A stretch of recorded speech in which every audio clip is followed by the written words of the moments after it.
اللہ والصلاۃ والسلام علی رسول اللہ اما بعد۔ آج ہمارا تیسرا سوال ہے۔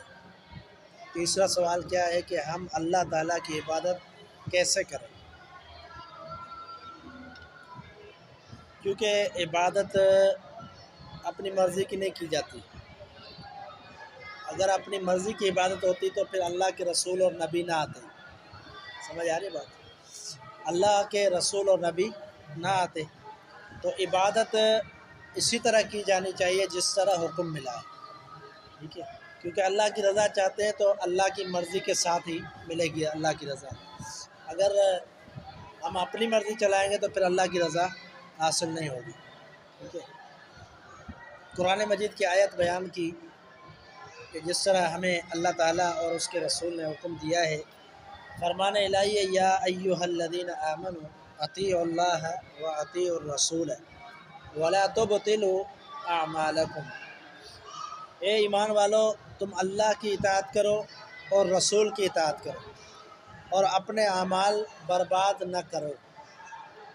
یہ صورت محمد کی آیت ہے اور اس کے اندر بالکل واضح بیان کر دیا گیا، اطیعوا اللہ، اللہ کی اطاعت کرو اور رسول اللہ کی اطاعت کرو۔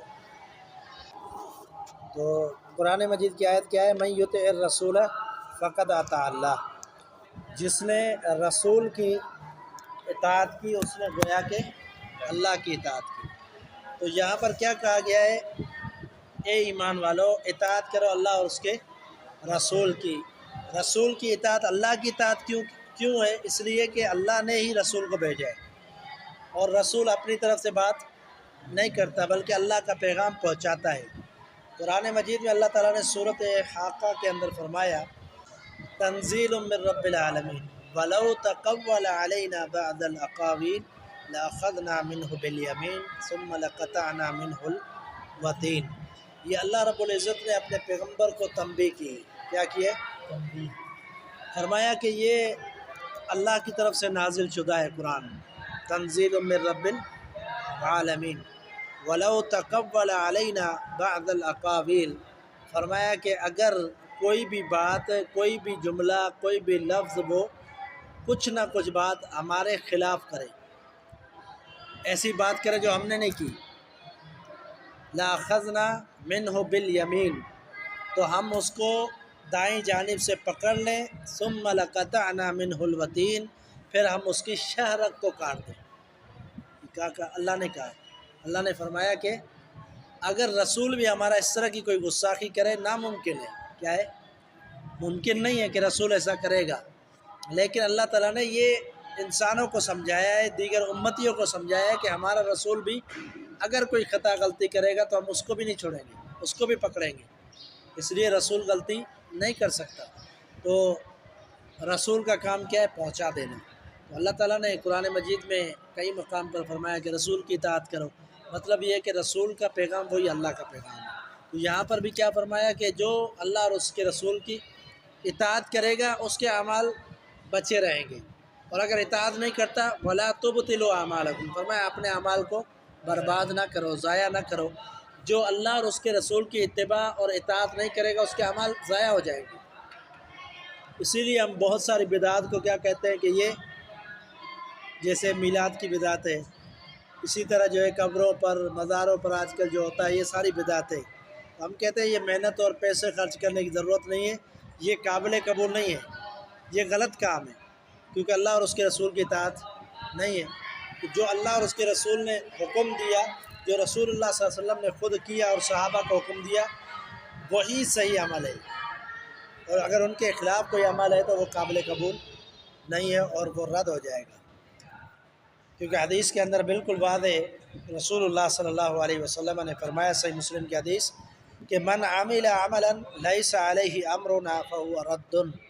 فرمایا کہ جس نے ایسا عمل کیا لیس علیہ امرنا، جس پر ہمارا حکم نہیں تھا، جس کا ہم نے حکم نہیں دیا تھا، تو وہ مردود ہے، تو وہ عمل مردود ہے، اس کی کوئی حیثیت نہیں۔ مردود کا مطلب قابل قبول نہیں ہے، رد کیا ہوا، ٹھیک ہے؟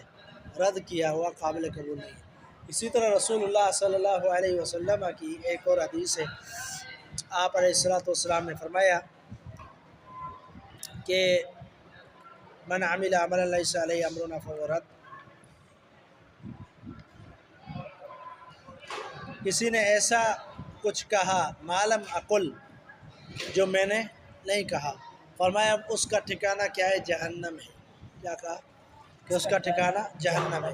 یعنی نبی علیہ الصلوۃ والسلام پر کوئی جھوٹ باندھتا ہے، من کذب علی متعمدا فلیتبوأ مقعدہ من النار، آپ نے فرمایا جو مجھ پر جھوٹ باندھتا ہے، یعنی کوئی بندہ کہتا ہے کہ یہ اللہ کے رسول کی حدیث ہے، یہ اللہ کے رسول کا طریقہ ہے، اور اس طرح لوگوں کو بتا کر اپنی طرف سے عمل کرواتا ہے اور کہتا کیا ہے کہ اللہ کے رسول کی حدیث ہے، تو نبی صلی اللہ علیہ وسلم ایسے بندے کو جہنم میں ٹھکانہ بنا لینا چاہیے، یعنی وہ پکا جہنمی ہے جو رسول اللہ صلی اللہ علیہ وسلم پر جھوٹ باندھے اور اس طرح لوگوں سے غلط اعمال کروائے کہ جو اطاعت کے زمرے میں نہیں آتے، جو اللہ کے رسول نے حکم نہیں دیا، جو اللہ نے حکم نہیں دیا، اور وہ لوگوں سے ایسے کام کروا رہا ہے تو وہ جہنمی شخص ہے۔ تو عمل کون سا قابل قبول ہوگا؟ جو رسول اللہ کا طریقہ ہو۔ اسی طرح ایک اور حدیث ہے، من احدث فی امرنا ھذا ما لیس منہ فہو رد، فرمایا کہ جس نے کوئی ایسا کام شروع کیا جو ہمارے اس دین میں نہیں تھا، ہمارے اس دین میں نہیں تھا، تو فرمایا وہ بھی مردود ہے۔ یعنی یہ کس بات کی طرف اشارہ ہے کہ جو بدعت ہو، ایسا کام جو دین میں نہیں تھا بعد میں شروع کیا گیا تو وہ بدعت قرار دیتا ہے، بدعت قرار دیا جائے گا، ٹھیک ہے۔ تو بدعات بھی رسول اللہ صلی اللہ علیہ وسلم کی نافرمانی ہے، اور اطاعت سے خارج ایسا عمل جو بدعت ہو، اور اللہ تعالیٰ کی نافرمانی ہے کہ اللہ نے کوئی ایسا حکم ہی نہیں دیا اور لوگوں نے شروع کر دیا، یا رسول اللہ نے کوئی ایسا کام نہیں کیا لوگوں نے شروع کر دیا، تو یہ بدعت کے زمرے میں آتا ہے، ٹھیک ہے۔ بدعت ہر اس عمل کو کہا جاتا ہے کہ جو بندہ اچھا سمجھ کر کرے اور نیکی سمجھ کر کرے، کیا کرے؟ نیکی سمجھ کر کرے، اچھا سمجھ کر اور نیکی سمجھ کر کہ میں یہ کروں گا تو مجھے نیکی ملے گی، حالانکہ نہ اللہ کے رسول سے ثابت ہے، نہ صحابہ سے ثابت ہے، نہ اللہ نے حکم دیا، تو ایسا عمل چاہے کتنا بھی اچھا ہو وہ قابل قبول نہیں ہے، اور وہ بدعت ہی ہوگا۔ اور بدعت کا ٹھکانہ کیا ہے؟ کل بدعت ضلالہ وکل ضلالۃ فی النار، تو جہنم بدعت کا ٹھکانہ ہے۔ سیدنا علی المرتضیٰ رضی اللہ تعالیٰ عنہ کے بارے میں ایک روایت آتی ہے، بڑی مشہور روایت ہے کہ سیدنا علی رضی اللہ تعالیٰ عنہ عیدگاہ میں گئے۔ کہاں گئے؟ عیدگاہ کے اندر گئے نماز عید پڑھانے کے لیے، کیونکہ وہ امیر المومنین تھے، خلیفۃ المسلمین تھے، تو وہی پڑھاتے تھے، پہلے دوروں میں خلفاء پڑھاتے تھے عید کی نماز۔ لوگ انتظار کر رہے تھے، وہ عیدگاہ میں آئے تو دیکھا ایک بندہ نماز پڑھ رہا ہے۔ کیا دیکھا؟ ایک بندہ نفل پڑھ رہا ہے۔ سیدنا علی رضی اللہ تعالیٰ عنہ نے فرمایا کہ ان اللہ یعذبک علی ذلک، اللہ تعالیٰ آپ کو عذاب دے گا۔ وہ بندہ پریشان ہو گیا، تو اس نے کہا کہ مجھے اللہ تعالیٰ کبھی بھی نماز کی وجہ سے عذاب نہیں دے گا، یعنی اس کی سوچ کیا تھی کہ میں اچھا عمل کر رہا ہوں، اس کی سوچ کیا تھی؟ اچھا عمل کر رہا ہوں، نیکی کا عمل کر رہا ہوں، تو کیسے ہو سکتا ہے اللہ مجھے عذاب دے گا؟ تو سیدنا علی نے جواب کیا دیا؟ اس کو جواب دیا کہ میں یہ نہیں کہہ رہا نماز کی وجہ سے اللہ تجھے عذاب دے گا، بلکہ میں یہ کہہ رہا ہوں کہ سنت کے خلاف تو نے عمل کیا ہے، اس لیے اللہ عذاب دے گا۔ رسول کی مخالفت کی ہے، اور وہ مخالفت کیا ہے کہ عیدگاہ کے اندر کوئی نفل نہیں ہے، ثابت نہیں ہے۔ عیدگاہ میں بھلے بندہ 10 منٹ پہلے چلا جائے، 20 منٹ پہلے چلا جائے، نفل پڑھنے کی اجازت نہیں ہے، ثابت ہی نہیں ہے۔ نبی صاحب کے دور میں بھی تو لوگ آتے تھے نا، لوگ پہلے آتے تھے نا، اس دور میں بھی آتے تھے، لیکن کسی نے نفل نہیں پڑھا، اور نہ ہی نبی صلی اللہ علیہ وسلم نے فرمایا کہ عیدگاہ میں جا کر پہلے نفل پڑھو اور پھر بیٹھو۔ یہ سب مسجد کے بارے میں حکم آتا ہے کہ جب بھی مسجد میں داخل ہو تو کیا کرنا ہے؟ 2 نفل پڑھ۔